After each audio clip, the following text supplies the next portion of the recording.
Kita melakukan banyak cara, yaitu dengan cara kita makan makanan bergizi, minum air yang cukup, tidur yang cukup, dan berolahraga yang teratur,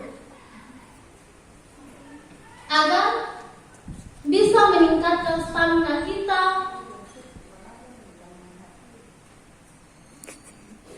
dan menjaga kesehatan kita.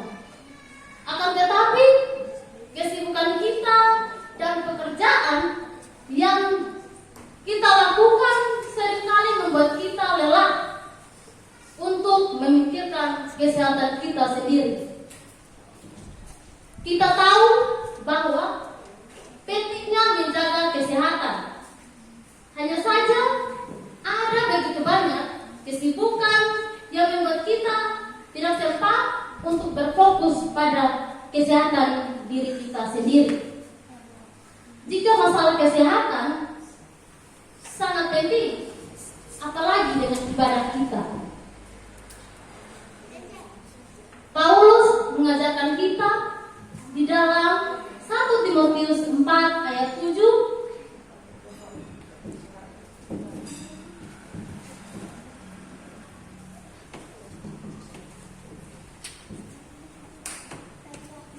Timotius 4 ayat 7 bagian B, latihlah dirimu beribadah, karena hidup yang singkat saja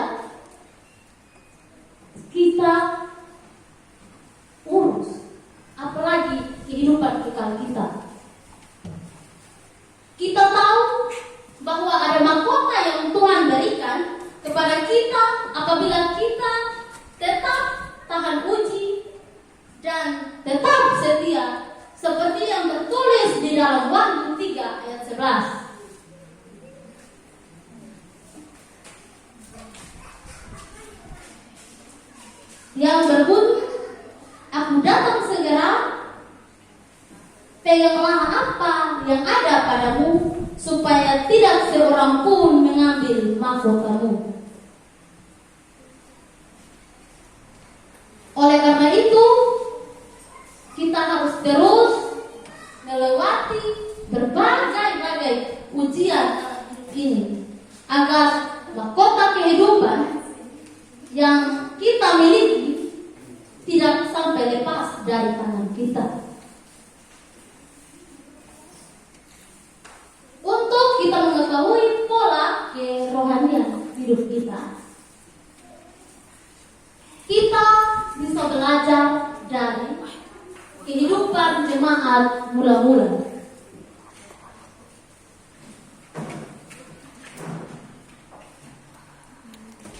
Ada 4 poin keteladanan yang bisa kita jadikan teladan lewat pola hidup jemaat mula-mula.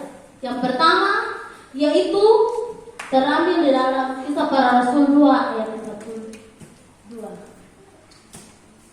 yang dikatakan,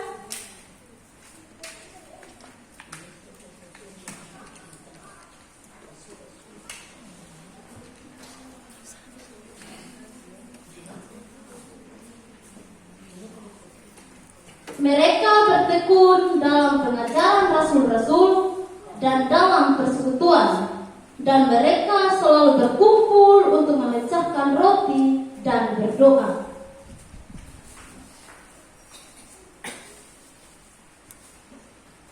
Pemulihan hidup kita dan berkat-berkat dari Tuhan yang datang diawali dengan doa, karena doa merupakan sarana kita untuk mengenal pribadi Tuhan dan bersekutu dengan Tuhan.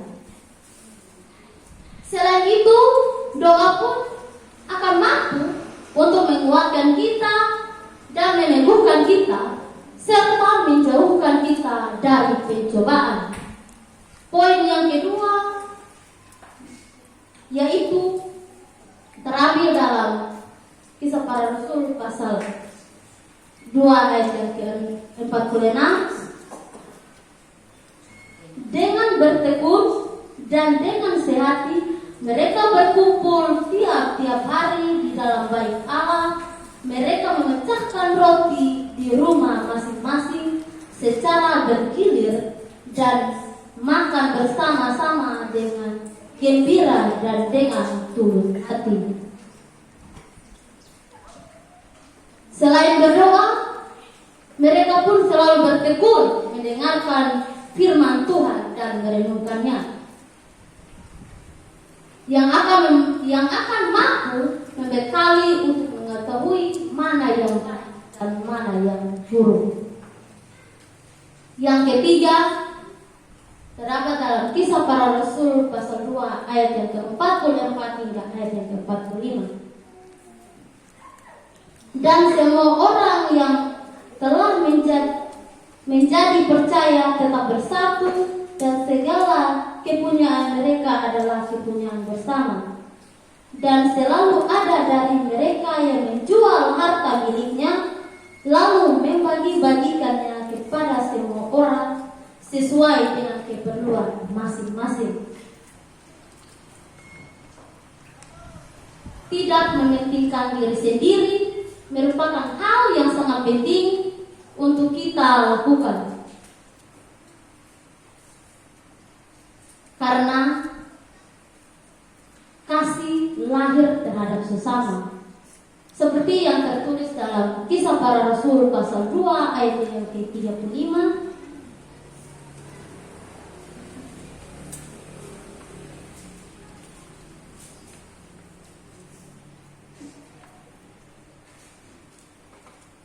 Yang berkata, dalam segala sesuatu telah kuberikan contoh kepadamu, bahwa dengan bekerja demikian kita harus membantu orang-orang yang lemah dan harus mengingat perkataan Tuhan Yesus, sebab Ia sendiri telah mengatakan, adalah lebih berbahagia memberi daripada menerima.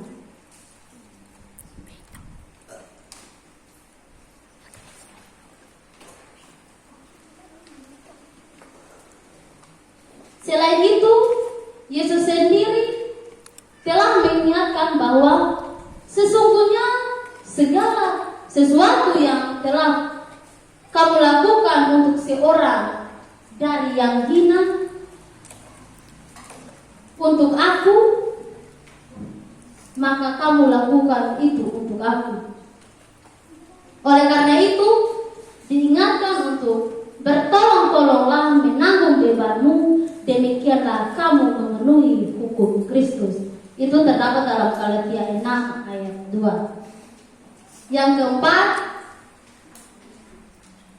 poin yang keempat yaitu terdapat dalam Kisah Para Rasul pasal 2 ayat 46 hingga ayat 47.